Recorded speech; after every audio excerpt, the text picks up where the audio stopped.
Hello everyone, this is Deepika. Welcome back to my YouTube channel.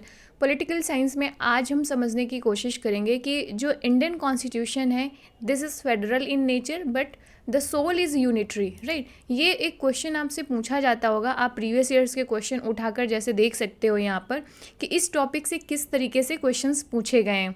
Topic एक ही है but कई तरीके से क्वेश्चन बन सकता है। मैंने यहाँ पर 2 क्वेश्चन इंक्लूड किए हैं और इन्हीं का आंसर मैं प्रोवाइड करने की कोशिश करूँगी आपको। और जितने मैक्सिमम पॉइंट्स हमें एक आंसर में मेंशन करने चाहिए वो सारा मैं यहाँ पर प्रोवाइड करूँगी आपको। सो Indian constitution provides for federal system with unitary बायस, कि फेडरल सिस्टम इंडियन कॉन्स्टिट्यूशन तो प्रोवाइड करता है बट फिर भी यूनिटरी फीचर्स प्रेजेंट है। तो ये क्या है, कैसे है, ये देखेंगे। देन कि जो इंडियन फेडरल है, जो इंडियन कॉन्स्टिट्यूशन है, it is federal in nature but soul जो है इसकी यूनिटरी है। तो अगर इस तरीके के क्वेश्चन पूछता है स्टेटमेंट बेस्ड, तो हमें इनका आंसर कैसे लिखना है, यही मैं देखने की आज हम लोग देखने की कोशिश करेंगे। तो मैं एक ओवरव्यू दे दूं कि हम आज क्या डिस्कस करेंगे। तो पहले हम बेसिक इंट्रोडक्शन, जो जैसा कि मैं अपने हर एक वीडियोस में आपको प्रोवाइड करती हूं, ताकि आपको आइडिया लगे कि हमें किस तरीके से इंट्रोडक्शन हर एक आंसर में लिखना होता है। देन हम देखेंगे कि इंडियन कॉन्स्टिट्यूशन में किस तरीके के फेडरल फीचर्स प्रेजेंट हैं, फिर देखेंगे कि किस तरीके से यूनिटरी फीचर्स प्रेजेंट हैं। तभी तो हम बता पाएंगे ना कि जो इंडियन कॉन्स्टिट्यूशन है वो फेडरल नेचर है और इन यूनिटरी भी है। फिर दोनों के बीच में कंपैरिजन करेंगे कि ये कैसे नेचर तो फेडरल है बट सोल इसकी यूनिटरी है। ये चीज़ हम देखने की कोशिश करेंगे और डिफरेंट स्कॉलर्स का ओपिनियन लेने की कोशिश करेंगे। यहाँ पर कुछ सुप्रीम कोर्ट्स के जजमेंट भी शामिल करेंगे। तब ये सारे एक्स्ट्रा पॉइंट्स हैं जो आपके आंसर में वैल्यू एडिशन करेंगे। तो एक रिक्वेस्ट है कि आप अपनी नोट्स ज़रूर लेकर बैठना, पेन एंड पेपर, जिसमें आप कुछ इंपॉर्टेंट पॉइंट्स को नोट डाउन कर सको। और या तो आपके पास अगर क्लास नोट्स हैं तो उसमें वैल्यू एडिशन कर सको, कुछ एक्स्ट्रा पॉइंट्स जो आज जानने को मिलेंगे आपको वो उसमें लिख सको। तो जो वीडियो है उसको डिटेल में शुरू करने से पहले एक छोटी सी मेरी रिक्वेस्ट है गाइस कि अगर आपको मेरे वीडियोस पसंद आ रहे हो तो please like, share and subscribe. It will motivate me to create such kind of content. तो इंट्रोडक्शन में आप कर सकते हैं कि कैसे इस तरीके के क्वेश्चन में, तो अब जब क्वेश्चन में दोनों ही पूछा गया तो सिंपली आप दोनों की डेफिनेशन लिख सकते हैं कि यूनिटरी सिस्टम मतलब कि सेंट्रल गवर्नमेंट के पास सारी पावर्स होती हैं। फेडरल सिस्टम क्या होता है, जिसमें जो पावर है वो डिवाइडेड होती है, नेशनल गवर्नमेंट और जो लोकल यूनिट्स होती हैं, जो लोकल गवर्नमेंट्स होती हैं, या तो स्टेट गवर्नमेंट्स या फेडरल गवर्नमेंट्स, प्रोविंशियल गवर्नमेंट। तो इंडिया में जैसे स्टेट्स होते हैं तो इनके बीच में पावर डिवाइडेड रहती है। तो दोनों की सिंपल डेफिनेशन दे दो आप। फिर इंडिया में डिफाइन करो कि हमारे इंडियन कॉन्स्टिट्यूशन में जो फेडरल वर्ड है वो कहीं यूज़ नहीं किया गया, कहीं मेंशन नहीं है। हमारा जो इंडियन कॉन्स्टिट्यूशन आर्टिकल 1 क्या प्रोवाइड करता है कि India is a union of states, right. और अब ये क्यों है, कैसे है, ये मैंने ऑलरेडी एक अपने वीडियो में डिस्क्राइब किया है, जिसमें मैंने आपको ये बताया था स्टेट ऑफ नेचर क्या है।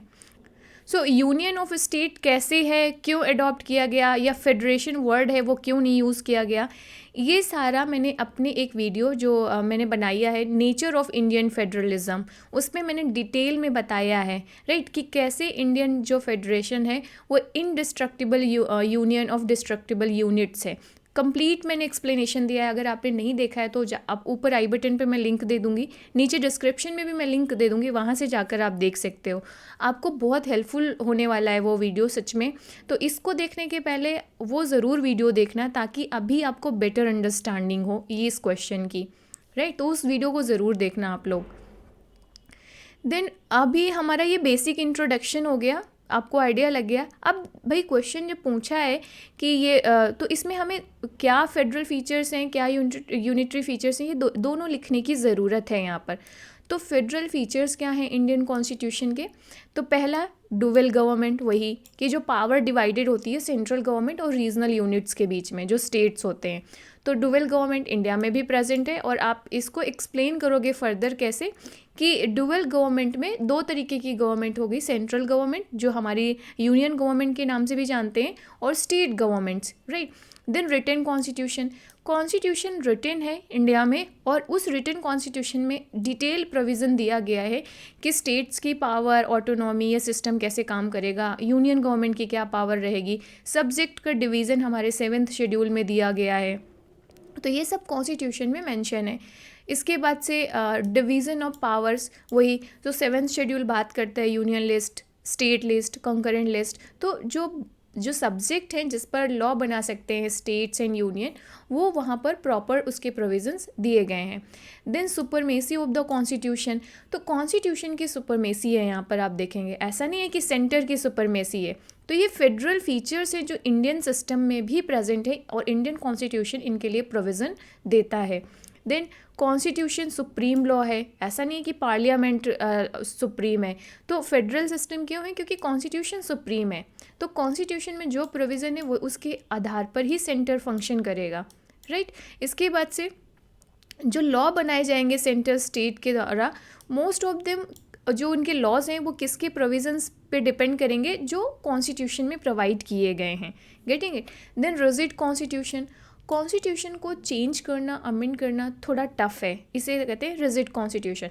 इंडिया में आप देखोगे कि जो कॉन्स्टिट्यूशनल जो अमेंडमेंट के प्रोसीजर्स हैं वो 3 कैटेगरी में है। एक सिंपल मेजॉरिटी से, second is special majority and third is special majority with the ratification of the 50% of the state, right. तो जो इम्पॉर्टेंट प्रोविजंस हैं उनको अमेंड करना स्पेशल मेजॉरिटी से करना होता है। दूसरा जुडिशरी, जो जुडिशियल इनोवेशन था, बेसिक स्ट्रक्चर की थ्योरी, बेसिक स्ट्रक्चर जो केशवानंद भारती केस में दिया गया कि कैसे हम कॉन्स्टिट्यूशन को अमेंड करते समय बेसिक स्ट्रक्चर, बेसिक जो फंडामेंटल फिलॉसफी है, फंडामेंटल प्रिंसिपल हैं कॉन्स्टिट्यूशन को, उनको चेंज नहीं कर सकते हैं। तो रिजिड कॉन्स्टिट्यूशन है। इंडिपेंडेंट जुडिशरी है, तो 3 ऑर्गन ऑफ द गवर्नमेंट में जो जुडिशरी है वो इंडिपेंडेंट है, ऐसा नहीं कि एग्जीक्यूटिव का उसमें कोई उसके जुरिडिक्शन या डोमेन में इंक्रोच कर सके। तो इंडिपेंडेंट जुडिशरी फेडरेशन में बहुत ज़रूरी होता है फेडरल सिस्टम में, तभी तो प्रॉपर जस्टिस प्रोवाइड किया जा सकता है और ये कस्टोडियन बन सकती है कॉन्स्टिट्यूशन की, राइट। इंडिपेंडेंट जुडिशरी है, जुडिशियल रिव्यू का यूज़ करके ये देख सकते हैं कि जो बिल गवर्नमेंट ला रही है वो एज पर द कॉन्स्टिट्यूशन है या नहीं। Then bicameralism, Indian parliament आप देखोगे 2 हाउसेज हैं, लोकसभा एंड राज्यसभा। तो राज्यसभा में स्टेट को रिप्रेजेंटेशन है, तो स्टेट के रिप्रेजेंटेशन कहाँ पर होते हैं? राज्यसभा में।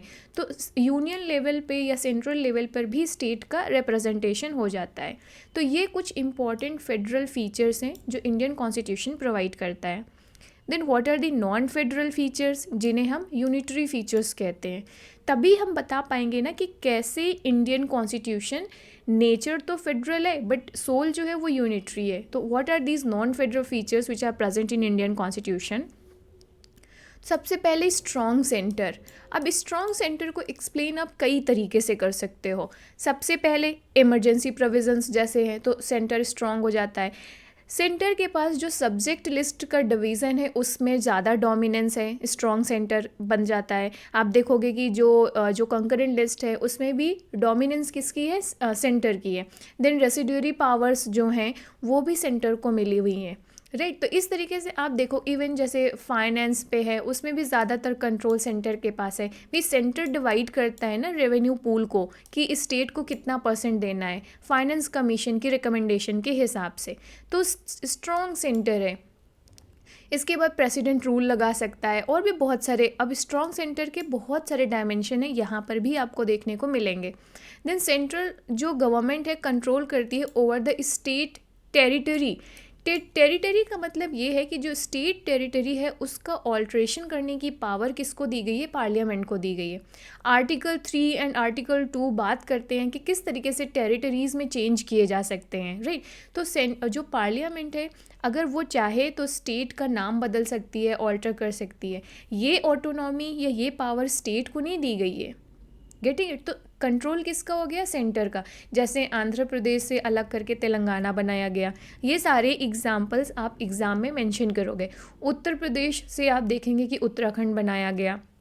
इस तरीके से जो ये अभी जैसे फॉर एग्जांपल जम्मू कश्मीर है तो जम्मू कश्मीर एक मतलब स्पेशल स्टेटस मिला हुआ था, उसको भी सेंटर ने ख़त्म कर दिया, अबॉलिश कर दिया और अभी यूनियन टेरिटरी बना दिया जम्मू एंड कश्मीर को, राइट। एंड लद्दाख 2 टेरिटरीज़ में चेंज कर दिया। तो ये एग्जांपल रिसेंट एग्जांपल है, इसे ज़रूर देना जम्मू एंड कश्मीर का। तो सेंट्रल गवर्नमेंट का आप देख रहे हो ना कि स्टेट की टेरिटरी पे कैसे कंट्रोल है। देन सिंगल कॉन्स्टिट्यूशन है।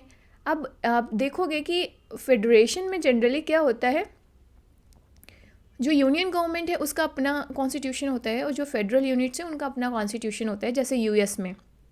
इंडिया में आप देखेंगे कि सिंगल कॉन्स्टिट्यूशन है, उस एक सिंगल डॉक्यूमेंट में स्टेट के लिए भी प्रोविजंस हैं और सेंट्रल गवर्नमेंट के लिए भी प्रोविजंस हैं। Then flexibility of the constitution, आप देखोगे कि जैसा मैंने बताया ना कि कॉन्स्टिट्यूशन को अमेंड कर 3 तरीके से कर सकते हैं, simple majority, special majority and special majority with the ratification of the states जो रहता है, राइट। तो फ्लेक्सिबिलिटी है क्योंकि बहुत सारे कॉन्स्टिट्यूशन की प्रोविजंस हैं जो सिंपल मेजॉरिटी के साथ चेंज किए जा सकते हैं। Then unequal representation of the state, ये नॉन फेडरल फीचर्स है। यूएस में देखोगे स्टेट को रिप्रेजेंट करने जो स्टेट्स हैं उनको इक्वल सीट्स दी गई है, राइट। लेकिन इंडिया में अब राज्यसभा में देखो जो स्टेट में सीट का अलोकेशंस है ना वो पॉपुलेशन के हिसाब से है, ओके। सो अनइक्वल रिप्रेजेंटेशन है स्टेट का। राज्यसभा में आप देखोगे कि उत्तर प्रदेश की सीट हैं वो ज़्यादा हैं as compare to other state जो छोटे स्टेट हो गए, राइट, जैसे कि फॉर एग्जांपल छत्तीसगढ़ हो गया, झारखंड हो गया। देन नेक्स्ट है इमरजेंसी प्रोविजंस, ये भी नॉन फेडरल फीचर्स है। इमरजेंसी प्रोविजंस प्रोवाइड किए गए हैं इंडियन कॉन्स्टिट्यूशन में कि नेशनल क्राइसिस आ जाए या नेशनल सिक्योरिटी, यूनिटी, इंटीग्रिटी को लेकर कोई प्रॉब्लम खड़ी हो जाए, चैलेंज मिलने लग जाए या सेपरेटिस्ट मूवमेंट चल रहे हैं फॉर एग्जांपल, तो ऐसी सिचुएशन से डील करने के लिए सेंटर को कुछ एक्स्ट्रा ऑर्डिनरी पावर दी गई है, ओके। तो इमरजेंसी प्रोविजन जिसमें national emergency, president rule, financial emergency, ये आप सारे आर्टिकल्स मेंशन कर सकते हो। तो इसके थ्रू जब हमारा फेडरेशन किस में कन्वर्ट हो जाता है, जो यूनिटरी फ्रेमवर्क में, right, unitary form of government में। तो ये बहुत बड़ा कारण है कि हम जो बोलते हैं कि जो इंडियन फेडरेशन है वो जो उसका नेचर है वो तो फेडरेशन है लेकिन सोल है वो यूनिटरी है। अब ये सब क्यों दिए गए आपको पता है, ताकि एक्स्ट्रा ऑर्डिनरी सिचुएशन से डील किया जा सके। देन सिंगल सिटीजनशिप है, ये भी नॉन फेडरल फीचर है क्योंकि यूएस में देखोगे वहाँ पे जो आइडियल मॉडल है फेडरेशन का, तो वहाँ पर डुअल सिटीजनशिप है, स्टेट की सिटीजनशिप अलग होती है और जो फेडरेशन है या यूनियन है उसकी जो सिटीजनशिप है वो अलग होती है। बट इंडिया में आप देखोगे सिंगल सिटीजनशिप है, हमारे पास इंडियन सिटीजनशिप है, राइट। ऐसा नहीं है कि हम उत्तर प्रदेश के हैं तो दूसरी उत्तर प्रदेश की सिटीजनशिप अलग है, जो महाराष्ट्र वाले हैं उनके पास महाराष्ट्र के सिटीजनशिप है, ऐसा तो होता नहीं है, right. Then single integrated judiciary, ये भी आपका नॉन फेडरल फीचर है। सिंगल इंटीग्रेटेड जुडिशरी का मतलब ये है कि जो जुडिशरी है ना ये हमारी एक इंटीग्रेटेड मैनर में है। एपेक्स कोर्ट जो हमारी टॉप पे है वो सुप्रीम कोर्ट हो गई, then high court and then subordinate courts जो डिस्ट्रिक्ट कोर्ट एंड ऑल होती हैं, राइट। तो ये इंटीग्रेटेड सिस्टम है, पहले आप लोअर लेवल पे जाओ फिर हाई कोर्ट पे जा सकते हो, हाई कोर्ट से सुप्रीम कोर्ट में जा सकते हो, ऐसा चलता है। तो ये जो जुडिशरी है वो डिवाइडेड नहीं है कि सेंट्रल या यूनियन गवर्नमेंट की जुडिशरी अलग होगी, स्टेट की अलग होगी, ऐसा तो कुछ है नहीं, ये इंटीग्रेटेड जुडिशरी है। ऑल इंडिया सर्विसेज, आप देखोगे कि जो ऑल इंडिया सर्विसेज के रिक्रूटमेंट होते हैं जिन्हें हम आईएएस आईपीएस कहते हैं, इनका रिक्रूटमेंट तो यूनियन पब्लिक सर्विस कमीशन करता है, राइट, यूपीएससी। लेकिन ये आप देखते हो काम कहाँ करते हैं, जाकर स्टेट में, स्टेट गवर्नमेंट के साथ डीएम बनेंगे जाकर या कमिश्नर बनेंगे, राइट। इस तरीके से वो स्टेट के लिए काम कर रहे हैं। तो ऑल इंडिया सर्विसेज को जिस तरीके से डिज़ाइन किया गया है, जो नेचर है, ये नॉन फेडरल फीचर्स देता है, right. Then appointment of the governor, अब गवर्नर को अपॉइंट कहाँ से किया जाता है, सेंटर के थ्रू किया जाता है, और जबकि जो गवर्नर है वो एग्जीक्यूटिव होता है स्टेट का, राइट, एग्जीक्यूटिव जो हेड ऑफ द स्टेट हो गया, राइट। तो गवर्नर जो है आपका काम करता है स्टेट गवर्नमेंट के साथ में जाकर, राइट, स्टेट गवर्नमेंट मशीनरी का पार्ट है, लेकिन अपॉइंट कौन कर रहा है, रिमूव कौन कर रहा है, सेंटर कर रही है। तो ये नॉन फेडरल फीचर हो गया, ओके। तो ये कुछ 10 इंपॉर्टेंट मैंने यहाँ पे लिस्ट आउट किए हैं जो मेजर पॉइंट्स हैं नॉन फेडरल, आप और भी ऐड कर सकते हैं। तो यहाँ पर मैं अब तो हमने जब फीचर्स दोनों के देख लिए कि कैसे federal and non federal features present हैं इंडियन कॉन्स्टिट्यूशन पे, तो अब हमारा जो पॉइंट है ना कि कैसे इंडिया जो है वो फेडरल इन नेचर है बट सोल इन जो है वो यूनिटरी है, तो इसे थोड़ा सा हम और डिस्क्राइब करेंगे। हम जो मैटर्स हैं गवर्नमेंट के उनको 3 भाग में बांटेंगे, legislative matter, administrative matters and financial matters, right. जब सेंटर और स्टेट रिलेशन की जब बात करते हो तो ये तीन रिलेशन, हम तीन डोमेन लेते हैं ना रिलेशनशिप डिस्क्राइब करने के लिए सेंटर और स्टेट की, legislative matters, administrative matter, financial matters. तो लेजिस्लेटिव मैटर्स में आप देखोगे कि कैसे ये सोल जो है वो यूनिटरी है, ये देखने की हम कोशिश कर रहे हैं।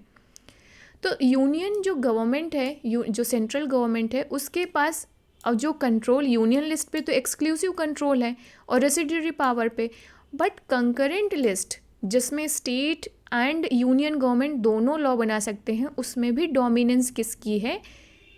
पार्लियामेंट की है, यूनियन गवर्नमेंट की। ये कैसे होता है? कंकरेंट लिस्ट में जो भी सब्जेक्ट मेंशन है तो उसमें दोनों लॉ बना सकते हैं, स्टेट एंड सेंटर।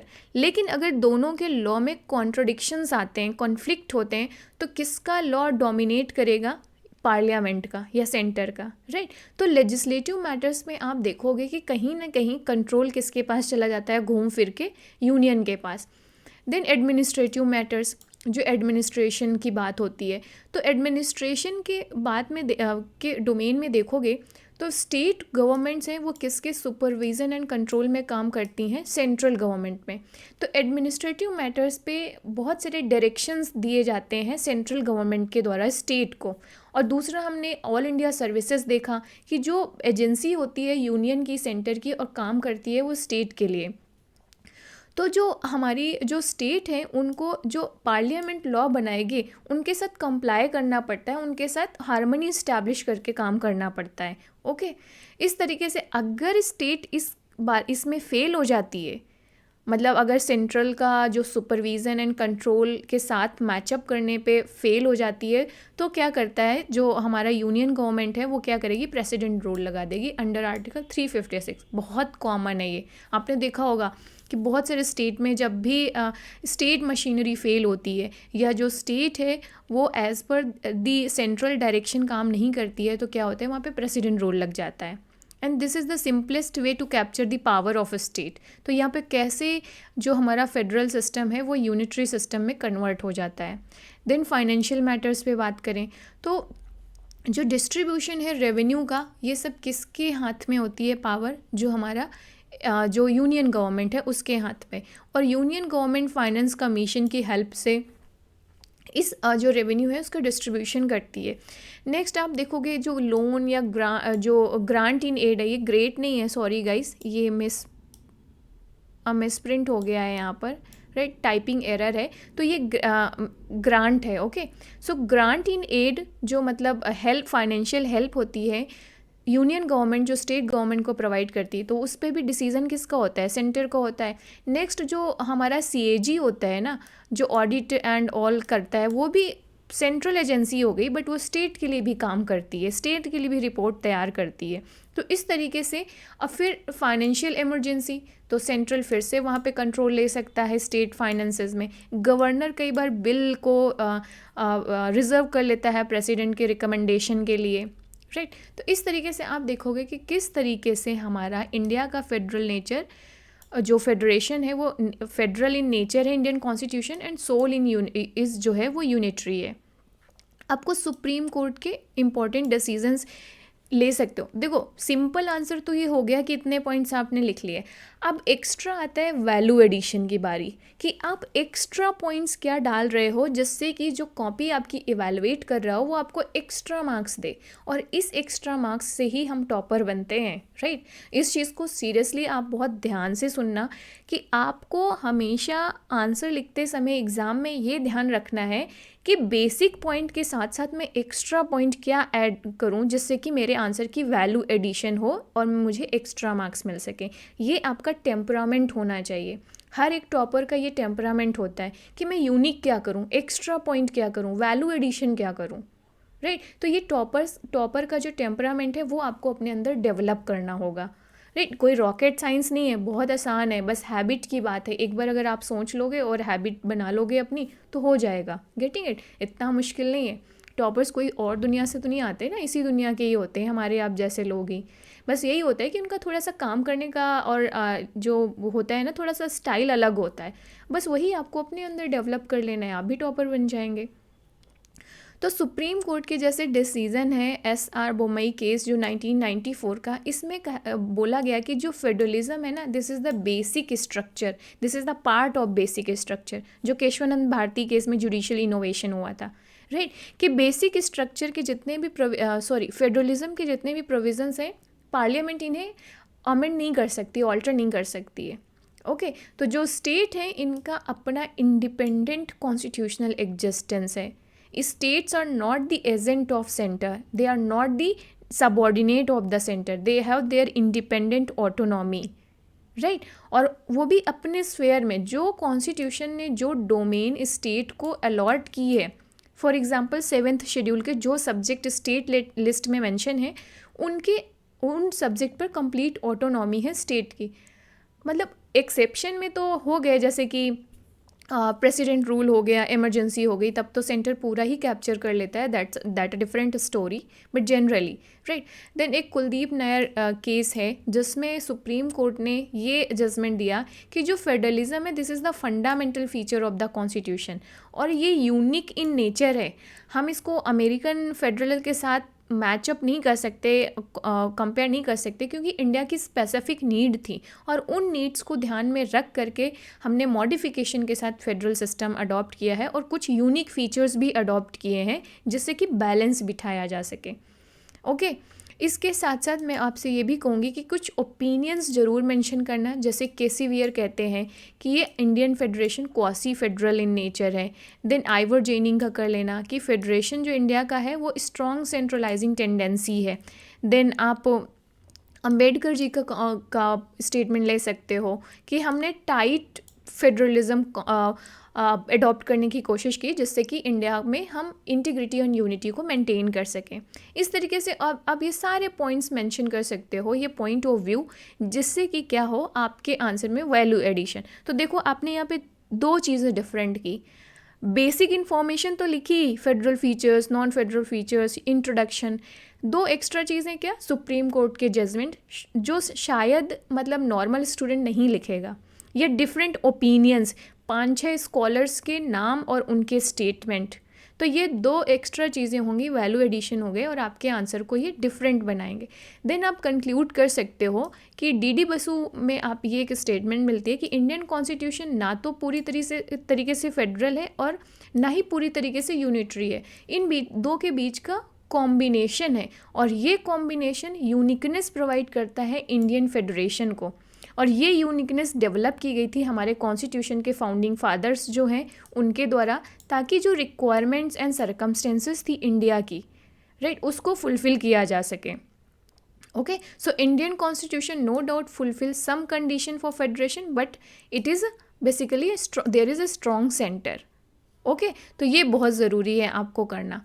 तो फर्दर कंक्लूज़न में और भी क्या चीज़ें लिख सकते हो, सरकारिया कमीशन का लिख सकते हो कि उन्होंने एम्फेसाइज़ किया है कि कोऑपरेटिव फेडरलिज्म पे, मतलब स्टेट एंड जो सेंटर है ये हार्मनी के साथ काम करें, एक दूसरे के साथ कोऑपरेट करें, राइट। अभी इसको करंट से कैसे जोड़ोगे, राइट, ये सारी चीज़ें तो लिख देना आप, ये सिंपल चीज़ें हैं, आप लिख लोगे, मुझे पता है ये।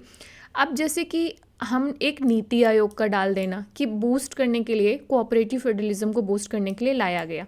सेकंड, अगर हमें 5 ट्रिलियन इकोनॉमी का जो टारगेट है वो अचीव करना है, तो सेंटर और स्टेट्स को साथ मिलकर एक दूसरे के साथ कोऑपरेट करके काम करना होगा, ताकि फर्दर मतलब डेवलपमेंट को की जो प्रोसेस है उसको बूस्ट किया जा सके। क्योंकि भाई जब स्टेट डेवलप करेंगे तभी तो इंडिया डेवलप करेगा, राइट।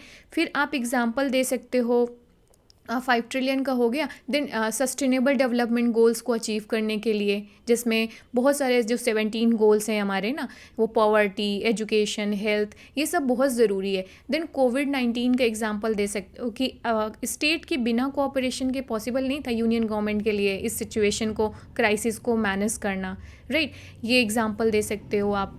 तो हो गए ना, आप करंट से आपने देखो कैसे जोड़ दिया, सस्टेनेबल डेवलपमेंट दे दिया आपने, 5 ट्रिलियन इकोनॉमी का टारगेट, या मेक इन इंडिया स्कीम हो गई, जैसे मेक इन इंडिया जो स्कीम है, इसको अगर आपको सक्सेसफुल बनाना है तो स्टेट का रोल बहुत इंपॉर्टेंट हो जाता है, राइट। या न्यू एजुकेशन पॉलिसी को सक्सेस बनाना है तो स्टेट का बहुत रोल है। तो देख रहे हो ना कि कितने सारे करंट के एग्जांपल्स हैं जो आप इस पर मेंशन कर सकते हो कंक्लूजन में। और सीरियसली ये 3-4 पॉइंट्स जो मैंने एक्स्ट्रा बताए, सुप्रीम कोर्ट के जजमेंट्स, डिफरेंट स्कॉलर्स के ओपिनियन और जो करंट के एग्जाम्पल, आप इतना करके देखना, आपको मार्क्स बहुत मतलब डेफिनेटली आपको एक्स्ट्रा मार्क्स मिलेंगे। तो कमेंट में मुझे बताना कि आज का लेक्चर आपको कैसे लगा, and please like share and subscribe अगर आपको मेरे लेक्चर से हेल्प मिल रही है गाइस, क्योंकि आपका सपोर्ट मेरे लिए बहुत एक मोटिवेशन का काम करेगा। Okay, so please do it, please subscribe my channel and share with your friends. Thanks for watching. See you in the next video. Bye bye, take care.